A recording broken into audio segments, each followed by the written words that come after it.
अस्सलाम वालेकुम रहमतुल्लाह। प्यारे बच्चों, myself Javed Ahmad, your teacher. This class 8, subject science, chapter name conservation of plants and animals. तो प्यारे बच्चों, आपके साथ पहले भी इस चैप्टर के हवाले से बहुत सारे टॉपिक्स डिस्कस हो गए हैं। तो आज हम conservation of forests and wild life पर बात करेंगे। तो आप जानते हैं कि आपसे पहले डिस्कस जो हुआ है उसकी एक कर्सरी लुक लेंगे कि अगर हम फॉरेस्ट्स को ऐसे ही बेतहाशा कटाव इनका करेंगे, पेड़ों को काटेंगे, तो नताइज बहुत बुरे होंगे, जो आपने कॉन्सिक्वेंसेस ऑफ डिफॉरेस्टेशन में पढ़ा है, जिनमें ग्लोबल वार्मिंग भी था, ड्रॉट्स था, डेजर्टिफिकेशन था, क्लाइमेटिक चेंजेस थी। तो ऐसे ही आज यहाँ पे conservation of forests and wild life. तो प्यारे बच्चों, आप जानते हो कि बायोस्फीयर जो है ज़मीन के उस खित्ते को कहा जाता है जिस पे लाइफ पाई जाती है। Plants and animals which are found a part of the earth, that is called as biosphere. And that biosphere, in that biosphere, उसमें आप क्या देखते हैं? You find biological diversity or biodiversity. Biological diversity या biodiversity का मतलब होता है मुख्तलिफ किस्म के जानवर और पेड़ पौधे जो एक जिसको हयात पे पाए जाते हैं।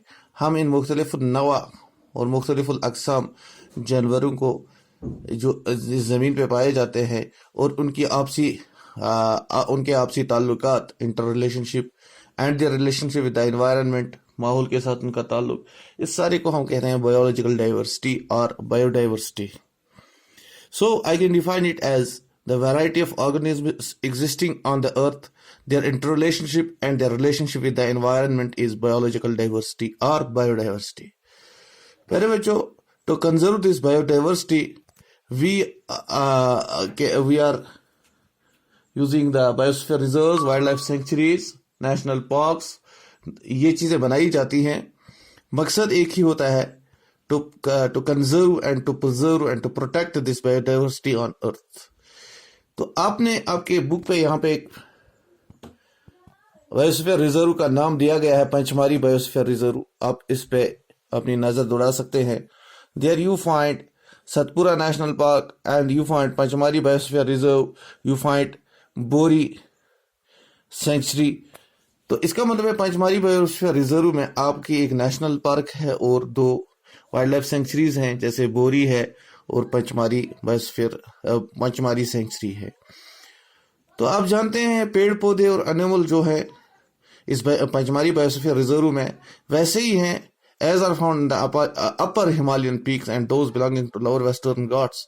जो पेड़ पौधे हैं और जानवर हैं are also found in this Pachmarhi biosphere reserve. अब इस पंचमारी बायोस्फीयर रिजर्व में जो नेशनल पार्क है और वाइल्ड लाइफ सेंचुरीज दो हैं, तो इनका मतलब यही है to protect the flora and fauna of that particular area, पेड़ पौधे और जानवरों का बचाव, तहफ़्फ़ुज़। तो प्रोटेक्टेड एरियाज जो भी होते हैं, ये इन्हें वाइल्ड लाइफ सेंचुरीज कहो आप, या नेशनल पार्क्स कहो, या बायोस्फीयर रिजर्व कहो, ये ईयरमार्क किए जाते हैं। इनमें plantation, cultivation, grazing, felling of trees, hunting and poaching, ये चीजें इनमें प्रोहिबिटेड होती हैं। You can not plant, you can not cultivate in that area, you can not take your cattle for grazing in that particular area, and felling of trees is prohibited, hunting of animals is prohibited, poaching of animals is also prohibited in that particular area, protected area। तो और इसी protected area को हम या तो national park का नाम देंगे या वाइल्ड लाइफ सेंचुरी का नाम देंगे। अब सेंचुरी अगर आप डिफाइन करना चाहोगे तो you can say areas where animals are protected from any disturbance to them and to their habitat, यानी वो वाले खिते जहाँ जानवरों को तहफ़्फ़ुज़ दिया जाता है और उनके कुदरती माहौल, कुदरती मस्कन को महफूज किया जाता है, जहाँ किसी को किसी किस्म की मुदाखलत की इजाज़त नहीं होती है। neither you can fell a tree there, neither you can go for hunting, neither you can go for poaching, neither grazing of animals is allowed in that particular area. So we call this area as sanctuary। ऐसे area को जो protected है इन चीज़ों से, इन हरकत से, इंसान की मुदाखलत से कुदरती माहौल को पनपने दिया जाता है और जानवरों को अपने कुदरती मस्कन में रहने का एक खुला इन्वायरमेंट मिलता है, ऐसे एरिया को हम सेंचुरी कहते हैं।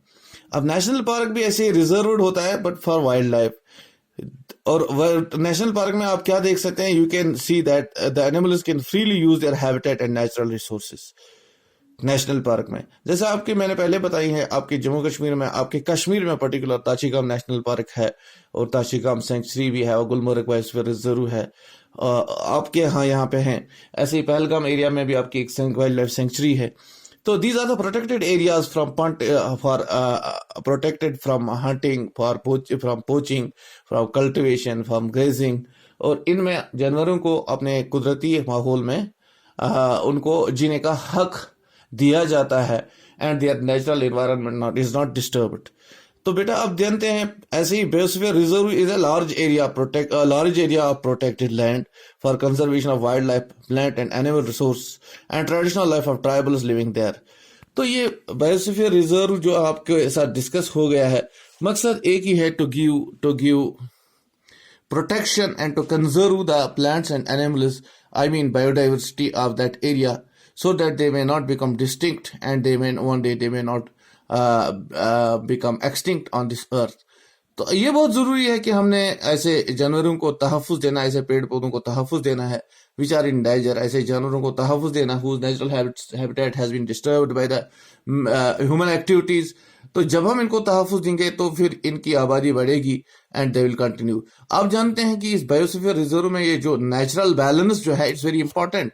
अगर ये नेचुरल बैलेंस बिगड़ जाती है तो हर किस्म के हालात बिगड़ जाते हैं। आपका माहौल बिगड़ जाता है, आपका टेम्परेचर बिगड़ जाता है, आपका रेनफॉल बिगड़ जाता है, ऐसे ही डेजर्टिफिकेशन होती है, जो अपने कंसिक्वेंसेस वो बड़े हैं डिफॉरेस्टेशन के। तो बायोस्फीयर रिजर्व में आपका एक ही खास मकसद ये होता है, कंजर्वेशन ऑफ बायोडाइवर्सिटी, यानी माइक्रो ऑर्गेनिजम्स, प्लांट्स, एनिमल्स जो भी किसी एरिया में है इनको तहफ़्फ़ुज़ दिया जाता है। This is all about biosphere reserve and conservation of forests and wild life. Thank you.